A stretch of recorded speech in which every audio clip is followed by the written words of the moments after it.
pas me succéder. Ici y a pas ta le douloureux. Oh tata Nzambe, veille sur moi oh. Voilà voilà, Karika, voilà voilà. Voilà voilà, Karika, voilà voilà. Voilà voilà, Karika, voilà voilà. C'est du professeur Omotunde Kalala l'année passée. Beaucoup se posaient des questions sur son départ, sur sa mort. Nous avons suivi plusieurs théories. Celle prédominante était celle de son empoisonnement. Il aurait été la cible du gouvernement français à travers sa compagnie aérienne Air France et que ce serait justement durant ce vol qu'on aurait introduit des choses dans sa nourriture. Un an plus tard, avons-nous la réponse à cette question? Si vous me découvrez dans cette vidéo, mon nom c'est Stéphanie Mbida. Je suis entrepreneur depuis l'âge de 9 ans, passionnée par le business et experte dans la multiplication de l'argent. Vous savez, le décès de Kalala Omotunde a été un choc pour beaucoup. C'est un choc pour ceux qui l'écoutaient avidement. C'est un choc pour ceux qui l'écoutaient parfois. C'est un choc même pour ceux qui les critiquaient. La communauté noire dans son ensemble a été choquée. Que ce soit les Africains ou les enfants de l'Afrique. Nous avons tous été secoués de l'intérieur. Et je pense que pour beaucoup, le jour de son enterrement, oh putain, si je ne suis pas la seule à avoir ressenti ça, dites-moi. Dites-moi, parce que c'était fou quoi. En fait, j'avais suivi sur la chaîne des petits frères là, Pensée Kamit, la chaîne Pensée Kamit que j'ai découvert seulement il y a quelques mois. Chapeau à vous, hein, vous faites du bon boulot. Bon boulot, vous nous rendez fiers là, fiers. On sait que la relève est prête. Il y avait un petit rituel pour lui dire au revoir. Du genre, on prend de l'eau et on verse 3 fois au sol et tout. J'ai trouvé ça fantastique. Fantastique, parce que je me suis dit, écoute, c'est la manière dont les Africains disent au revoir. Ça fait très longtemps, très longtemps. Et je ne devrais pas prêter au jeu parce que c'est un jeu, mais je me suis prêtée justement au rituel de revoir. Et je me rappellerai toujours quand je le faisais. On a eu à le faire, j'ai eu à le faire pendant 3 jours. C'était 3 jours, je pense, hein, ou 4 jours. Et bon, moi, le seul moment que j'avais, c'était le matin, tôt le matin. Parce qu'on quitte tôt le matin, je ne reviens pas avant la nuit, quoi. Et si j'étais au Cameroun. Et au Cameroun, il y a la maison et à côté, il y a un grand champ. Parce que nous, on mange bio. On consomme ce qu'on plante. Et on plante ce qu'on consomme. Bref, je ne sais même pas ce que je dis, ça a fait du sens. Vous m'avez compris. La première fois que je l'ai faite, c'était le matin autour de 5h45. Parce que je me lève d'habitude à 6h, puis je m'apprête. Dans 5h45, j'avais de l'eau dans une calebasse. Et d'après les jeunes pensées Camille, ils demandent de faire ce rituel pieds nus. Idéalement pieds nus. Les pieds directement en contact avec le sol. Première fois. Ne riez pas, pardon. Je prends ma calebasse, je vais dans le champ. Parce que c'est le seul endroit où il y a le sol, la terre, qui est en contact direct. Le reste de la maison, c'est le ciment. Que ce soit au salon, que ce soit à l'extérieur et tout. Au garage, il y a le ciment. Donc, je vais dans le champ. 5h45. On ne dit pas que c'est la sorcellerie. Avec ma calebasse. On nous a dit, Omotunde Kalala, Niosere Omotunde Kalala, on verse, on fait des intentions du genre que son cas se vivifie, donc que son âme s'élève. Et moi, j'en profitais également pour faire des remerciements. Beaucoup de reconnaissance à travers ça. Donc, je fais une fois. Je vous promets, si d'autres personnes ont ressenti ça, dites-moi. C'était bizarre, dans le bon sens. La première fois que j'ai fait mes pieds, c'est comme si je ressentais des vibrations au niveau de mes pieds, les gars. Je n'ai jamais... Vous savez souvent ce qu'on dit qu'il y a des expériences que si quelqu'un d'autre n'a pas fait, vous allez vous dire que la personne raconte sa vie. Au niveau des pieds, des vibres. Mais heureusement que je n'avais pas peur. Donc Stéphanie d'avant, là, qui était à fond dans les religions avant, elle allait avoir peur que du mérite se passe. J'étais sereine. Et donc je demandais à ce que son âme se vivifie, quoi. Quand je verse la deuxième fois, et je fais la troisième, parce qu'on le faisait 3 fois, troisième fois, calebasse, oui, 3 fois, avec les pieds au sol, et j'étais dans ma petite tenue du matin, parce que, bon, est-ce qu'on va le dire ici, là, je me couche très légère, ok? Et en Afrique, il fait chaud, donc le matin, quand tu te lèves, une belle petite brise, là, je ne suis pas trop couverte, là, j'ai un petit... Donc j'étais là dans ma petite tenue très légère, je verse, puis quand elle fait la troisième fois, là, je remercie Dieu pour tout. Quand je dis Dieu, c'est plus par rapport à l'univers. Et quand j'utilise le terme univers, c'est pour que tout le monde s'y reconnaisse. Hein. Toutes les croyances confondues là s'y reconnaissent. Je remercie l'univers d'avoir connu un tel homme, ses enseignements. Donc je dis comme ça, je tourne ma tête à gauche. Je me sentais observée. À la fin là, je tourne ma tête à gauche. Je vois ma nièce. Parce qu'en fait, le champ est en face de leur chambre. Et ma nièce, elle était en classe de première, quand même assez grande, hein, elle a quoi, 17 ans, 17 ans, 18 ans. Donc je vois ma nièce qui me fixe avec les yeux. Elle est en train de trembler.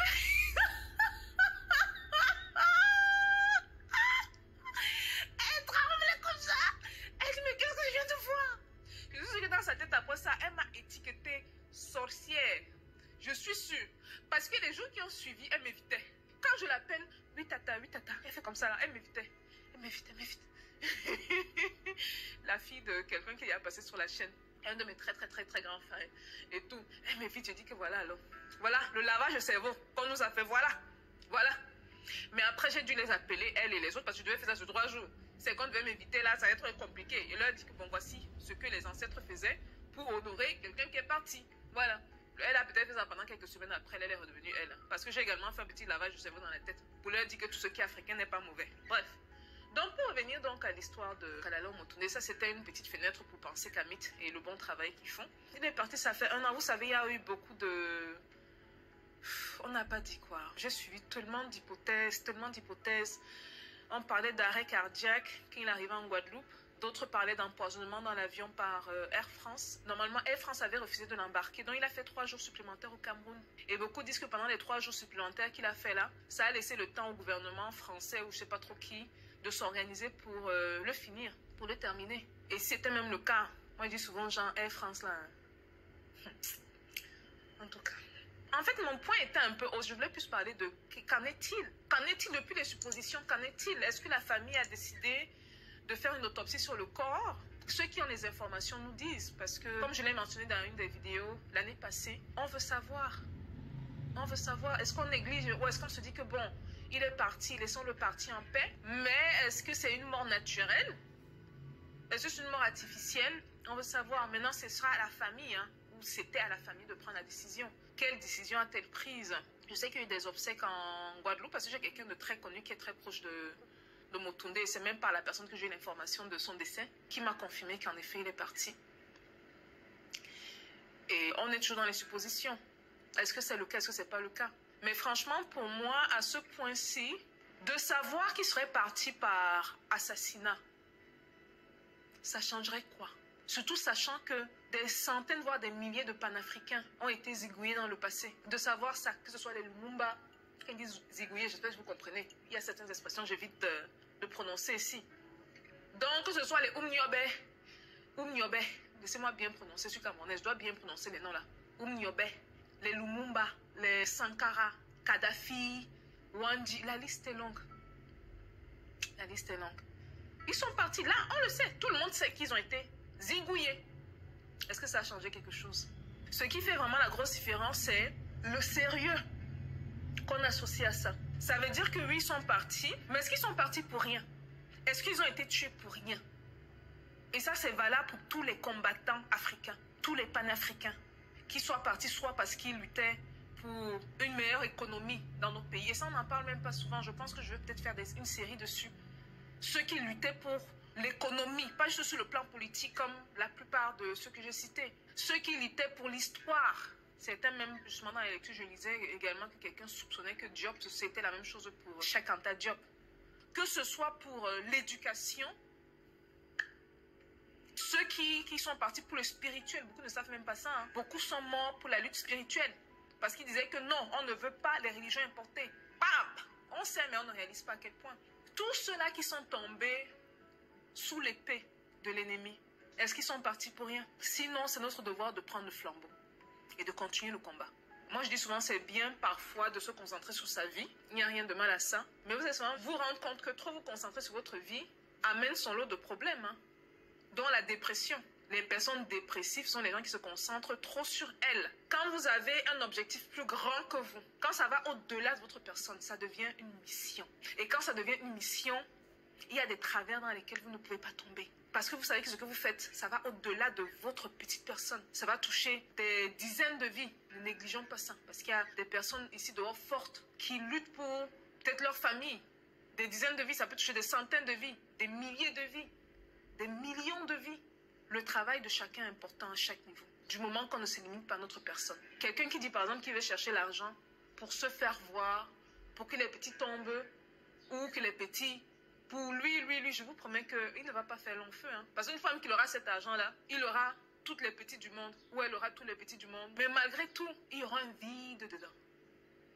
Malgré tout, les biens, la possession, là, il y aura un vide. Et c'est pour ça que parfois vous entendez qu'il y a des millionnaires ici en dollars qui sont dépressifs. Ça ne fait aucun sens dans la tête de beaucoup. Parce que vous n'avez pas encore eu l'argent là. Et ça. Mais c'est parce qu'en fait, ils ont poursuivi l'argent pour une mauvaise raison. Ils n'ont pas eu la bonne raison derrière. Moi, je me donne des milliards de dollars. Vous savez que de façon... on va faire les routes. On va aller dans les villages, faire des puits, donner l'eau de qualité aux enfants. La première raison pour laquelle nos enfants meurent en Afrique, c'est l'eau sale. Vous vous rendez compte? On dit les maladies, mais ça vient de l'eau sale. Donc au 21e siècle, on ne peut pas éviter que les enfants meurent à cause de l'eau sale. Donnez-moi ces milliards. Donc c'est ça, donc un peu sortir notre personne, un peu sortir de notre petite bulle et impacter. Un peu comme ce que Motunde a fait. Sa mission était clairement, ça allait clairement au-delà de lui. Il était tout le temps en déplacement. Je ne sais même pas comment ça se passait avec sa famille. Mais je pense qu'on va plus se connecter dans ce sens-là. Il était tout le temps parti pour des conférences, pour des ceci, pour des ça. Parce qu'il a compris que la mission est très importante. Voilà les gars, dites-moi ce que vous pensez d'après ce qu'on dit, hein, les idées qu'on a du départ de la mort de Motunde. Certains me disent qu'il faut dire assassinat. On n'a pas la confirmation que ça l'est. Ça peut l'être, ça peut ne pas l'être. Et même si on l'a, comme je l'ai dit un peu plus tôt, ça va changer quoi dans notre vie. Ok? Donnez-moi, c'est quoi votre version des faits? Est-ce que vous pensez qu'il est vraiment parti naturellement? Est-ce que vous pensez que les autorités occidentales sont derrière son départ? Et comment est-ce que vous fonctionnez depuis son départ? Qu'est-ce qui a vraiment changé dans votre vie? Moi, dans mon cas, beaucoup de choses. Vous n'avez même pas idée. Beaucoup. Parce qu'avec les morts, quand les gens tombent comme ça à côté de moi, c'est bon, ça me fait vraiment réaliser qu'on est pas éternel sur terre. Donc, il faut travailler. Ceux qui disaient que je travaillais là. En tout cas, il n'y a que ma famille qui peut vous dire. On se voit à la prochaine vidéo. Je vous attends dans les commentaires, ok? C'est encore possible. C'est encore possible de tout refaire et de voir venir de beaux jours pleins de gloire. D'écrire une nouvelle page en couleur d'espoir. C'est possible de renaître. C'est encore possible d'avoir au-delà de tout ce qu'on a perdu, de bien faire la joie de ceux qu'on a aimés et de vivre son bonheur. La place est bossa la batu malamu te. Lobi boza li futi na bino ya malamu te. Bossa la malamu. Po lobi boza li futi ya malamu. Mungala so azana posa lobana moto vérité. Abanga kate poza mbinga, poza kitoko to so kozana ndenge nini te. Mungala so azana posa bamba moto vérité nelongi. Abamba ka moto vérité nelongi ba moko Italie eta siminjela ke. Ngana mungala biso ba ka vérité bilanga pembe nde biso. To ba ka vérité. O sepe na ngolinga ngote Italie biso te na mungala ngombe makofi mandumba madi to zawa na bisika wana vraiment. Mungala ya solo abangaka likambo te azalaka be misoka atambolaka na fiere na beli bangala nyoso bamongo bambunza bangwandi bangwaka totelema tobina na rythme mboka nanga atako mondele la dio koboso na origine na yo te tozali yo be babantu kobosa na bisiko utite nga mongwandi ya solo. Nous sommes un grand peuple, le peuple de Nzembe. Ne l'oubliez jamais. Tata Nzambe, veille sur moi, oh. Mais qui va me succéder? Ici y'a pas d'aller douloureux, oh. Tata Nzambe, veille sur moi, oh. Voilà, Karika, voilà, voilà, Karika, voilà,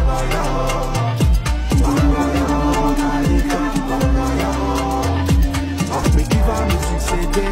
Ici y'a pas d'aller douloureux, oh. Tata Nzambe, veille sur moi, oh.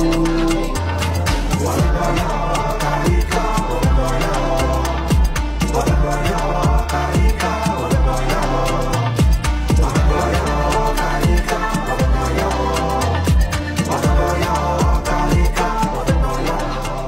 Au TEP, c'est Kalala Omutunde. Je vous remercie de m'avoir rejoint. Comme vous le savez, ensemble, nous allons célébrer le génie africain.